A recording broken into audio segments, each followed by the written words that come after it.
Hello and welcome दोस्तों, एक बार फिर से बहुत बहुत स्वागत है आप सभी का आपके अपने यूट्यूब चैनल डिफेंस पॉइंट पर। दोस्तों आज के इस वीडियो में हम आप लोगों के लिए लेकर के आए हैं इंडियन कोस्ट गार्ड नाविक जीडी और डीबी एग्जाम की तैयारी के लिए जीके का पार्ट 2। दोस्तों इससे पहले जो है हमने आपको जीके का पार्ट 1 प्रोवाइड करवा दिया है। अगर आप लोगों ने वो वीडियो अभी तक नहीं देखा है तो लिंक आपको नीचे डिस्क्रिप्शन बॉक्स में दी गई है, आप वहां से देख सकते हैं। तो आइए शुरू करते हैं हमारा आज का ये वीडियो। दोस्तों इससे पहले कि हम वीडियो शुरू करें, अगर आप लोगों ने अभी तक हमारे चैनल को सब्सक्राइब नहीं किया है तो उसको सब्सक्राइब जरूर से कर लीजिएगा और बेल आइकन को प्रेस कर लीजिएगा ताकि आपको हमारे द्वारा दिए जाने वाले सभी लेटेस्ट अपडेट्स मिलते रहें। तो देखिए आज के वीडियो का पहला प्रश्न। तो पहला प्रश्न है कि थॉमस कप और उबेर कप किस खेल से संबंधित ट्रॉफियां है। तो थॉमस कप और उबेर कप दोनों ही ट्रॉफियां जो है वो बैडमिंटन खेल से संबंधित है। तो इसका करेक्ट आंसर होगा ऑप्शन नंबर ए, बैडमिंटन। अगला प्रश्न है कि भारत ने पहला ऑनलाइन शतरंज ओलंपियाड 2020 में किस देश के साथ अपना स्वर्ण पदक साझा किया था। तो भारत का जो पहला ऑनलाइन शतरंज ओलंपियाड 2020 में हुआ था उसमें भारत ने रूस के साथ में जो है अपना स्वर्ण पदक साझा किया था। तो इसका करेक्ट आंसर होगा ऑप्शन नंबर ए, रूस। अगला प्रश्न है कि सर टॉमस रो इंग्लैंड के राजा जेम्स प्रथम का आधिकारिक रूस राजदूत बनकर के किस मुगल सम्राट के दरबार में आया था। तो सर टॉमस रो जो है वो इंग्लैंड के राजा जेम्स प्रथम का आधिकारिक राजदूत बनकर के मुगल सम्राट जहांगीर के दरबार में आया था। तो इसका करेक्ट आंसर होगा ऑप्शन नंबर डी, जहांगीर।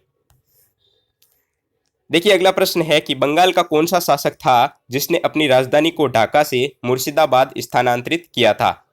तो मुर्शिद कुली खां जो है उसने अपनी राजधानी को जो है ढाका से मुर्शिदाबाद स्थानांतरित किया था। तो इसका करेक्ट आंसर होगा ऑप्शन नंबर 2, मुर्शिद कुली खां।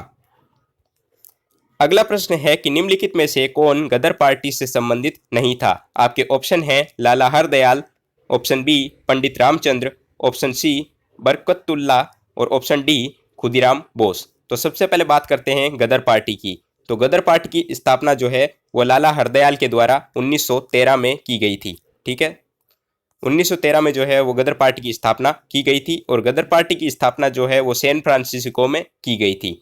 और खुदीराम बोस जो है वो गदर पार्टी से संबंधित नहीं थे। तो इसका करेक्ट आंसर होगा option number D, Khudiram Bose. अगला प्रश्न है कि निम्नलिखित में से कौन राज्यपाल को उसके कार्यकाल से हटा सकता है। किसी भी राज्य का राज्यपाल जो होता है उसको भारत का राष्ट्रपति उसके कार्यकाल से हटा सकता है। तो इसका करेक्ट आंसर हो जाएगा ऑप्शन नंबर सी, राष्ट्रपति या फिर प्रेसिडेंट ऑफ इंडिया। अगला प्रश्न है कि भारत के निर्वाचन आयोग के चुनावों से कौन सा चुनाव संबंधित नहीं है। तो भारत के जो निर्वाचन आयोग के चुनाव होते हैं उसमें राज्यों की पंचायतें और नगर पालिकाओं से संबंधित चुनाव जो है वो नहीं आते हैं। तो इसका करेक्ट आंसर होगा ऑप्शन नंबर सी, यानी कि panchayat and municipalities of states. आइए देखते हैं अगला प्रश्न। तो अगला प्रश्न है कि किसके शासनकाल को मुगल चित्रकला का स्वर्णिम काल कहा जाता है। तो जहांगीर के शासनकाल को जो है वो मुगल चित्रकला का स्वर्णिम काल कहा जाता है क्योंकि इसके शासनकाल में जो है वो चित्रकला का खूब विकास हुआ था। तो इसका करेक्ट आंसर हो जाएगा ऑप्शन नंबर बी, जहांगीर। अगला प्रश्न है कि किसका काल मुगल वास्तुकला का स्वर्णिम काल कहलाता है। तो मुगल कला का वास्तुकाल जो है वो मुगल वास्तुकला का स्वर्णिम काल जो है वो शाहजहां का शासनकाल कहलाता है क्योंकि इसके शासनकाल में जो है वास्तुकला का खूब विकास हुआ था। शाहजहां ने जो है वो प्रसिद्ध इमारतों का निर्माण करवाया था जिसमें ताजमहल, लाल किला, मोती मस्जिद और जामा मस्जिद फेमस थी। ठीक है, तो इसलिए इसके शासनकाल को वास्तुकला का स्वर्णिम काल कहा जाता है। तो इसका राइट आंसर होगा ऑप्शन नंबर सी, शाहजहां। देखिए अगला प्रश्न है कि फिरदौस मंजिल किस मुगल राजा को कहा जाता है। तो फिरदौस मंजिल के नाम से जो है वो शाह आलम द्वितीय को जाना जाता है। शाह आलम द्वितीय जो कि एक मुगल सम्राट था जो कि अंग्रेजों से जो है बक्सर के युद्ध में हार गया था। तो इसका करेक्ट आंसर होगा option number B, Shah Alam द्वितीय, जिसको फिरदौस मंजिल के नाम से भी जाना जाता है।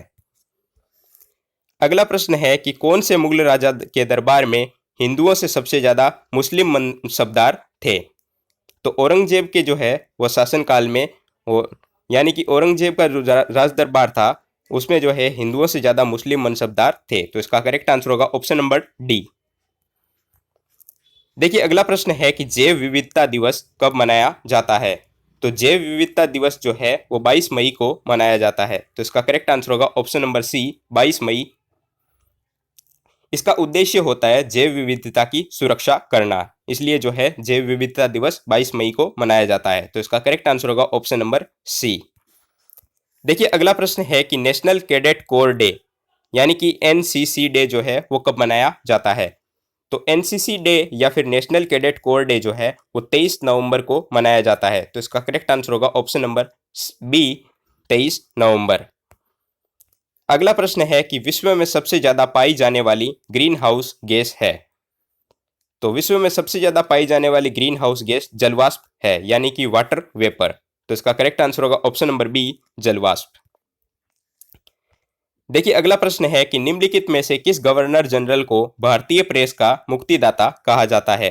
तो भारतीय प्रेस का मुक्तिदाता जो है वो चार्ल्स मेटकॉफ को कहा जाता है। तो इसका करेक्ट आंसर होगा option number B, Charles Metcalfe.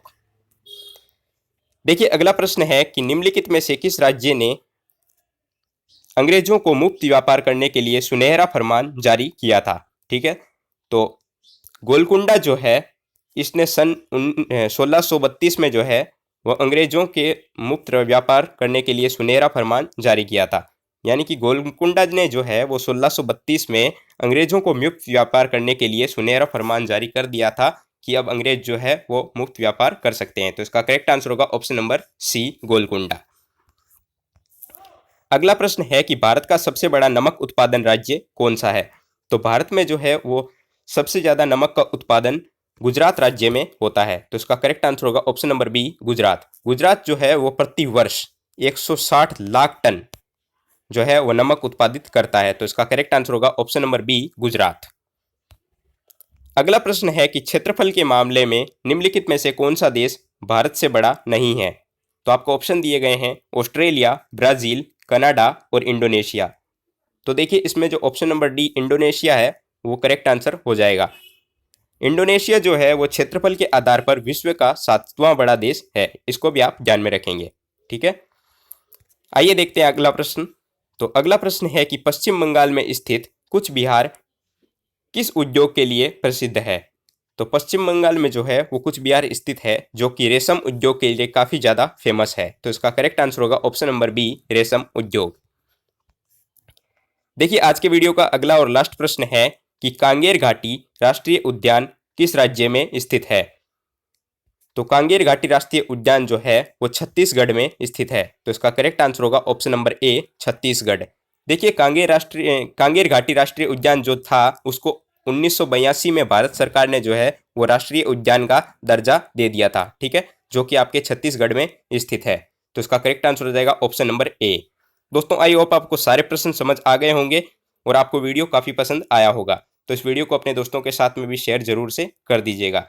अगर आप लोगों को इन प्रश्नों की पीडीएफ चाहिए तो आप लोग जो है हमारे टेलीग्राम चैनल को ज्वाइन कर सकते हैं, जिसकी लिंक आपको नीचे डिस्क्रिप्शन बॉक्स में दी गई है।